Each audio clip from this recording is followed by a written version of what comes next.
kayong lahat sa daigdig ng kababalaghan.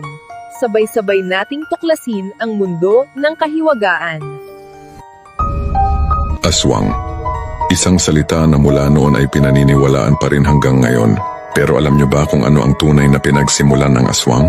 Noong unang panahon, sa isang lugar sa Visayas, may isang babaeng nagngangalang Maria. Kilala si Maria sa kanyang taglay na kagandahan, ngunit mas kilala siya sa kanyang matinding inggit. Sa sino mang mas nakakalamang sa kanya, siya ay may lihim na pagnanais na magkaroon ng kapangyarihan, nalagpas sa ordinaryong tao upang kontrolin ang lahat ng kanyang pagkatao. Isang gabi habang naglalakad si Maria sa gitna ng kakahuyan, nakasalubong niya ang isang nilalang na may balat na kasing itim ng gabi at matang nagliliyab na parang baga. Ito ay isang matandang mangkukulam o mambabarang na matagal nang naghahanap ng isang taong may sapat na kadiliman sa puso upang maging tagapagmana ng kanyang masasamang kapangyarihan. Iinalok ng mangkukulam si Maria ng kapangyarihan na kanyang pinapangarap, ang kakayahang magbago ng anyo, lumipad sa gabi at magkaroon ng di masugatang lakas. Ngunit may isang kondisyon. Kailangan niyang isuko ang kanyang pagiging tao at ang kanyang kaluluwa sa dilim. Kailangan niyang kumain ng hilaw na laman at uminom ng sariwang dugo upang mapanatili ang kanyang bagong anyo at kapangyarihan.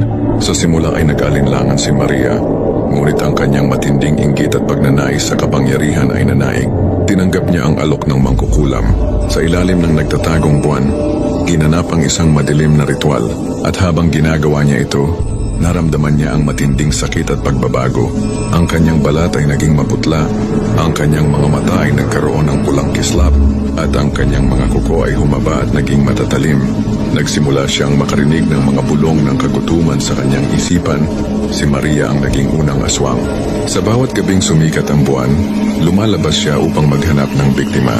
Sa umaga, bumabalik siya sa kanyang anyong tao, nagkukunwari bilang isang ordinaryong nilalang. Ngunit sa ilalim ng kanyang normal na anyo ay nagkukubli ang isang uhaw sa dugo na halimaw. Mula kay Maria kumalat ang sumpa.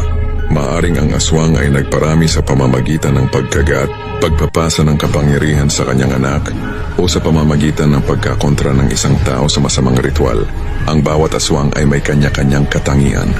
May aswang na nagiging baboy, may nagiging pusa, at mayroon ding lumilipad na tanging ulo at bituka ang dala. Ang kwentong ito ay nagsisilbing babala laban sa labis na pagnanais at inggit, at paalala na ang kadiliman sa puso ng tao ay maaaring magbunga ng tunay na halimaw. Ang aswang ay patuloy na nananatili sa ating mga kwento, isang paalala ng mga panganib na nagkukubli sa dilim at sa loob ng ating sarili. Gusto mo ba ng mga ganitong kwento? Halika at magsubaybay sa akin at sa susunod na kwentong kababalaghan.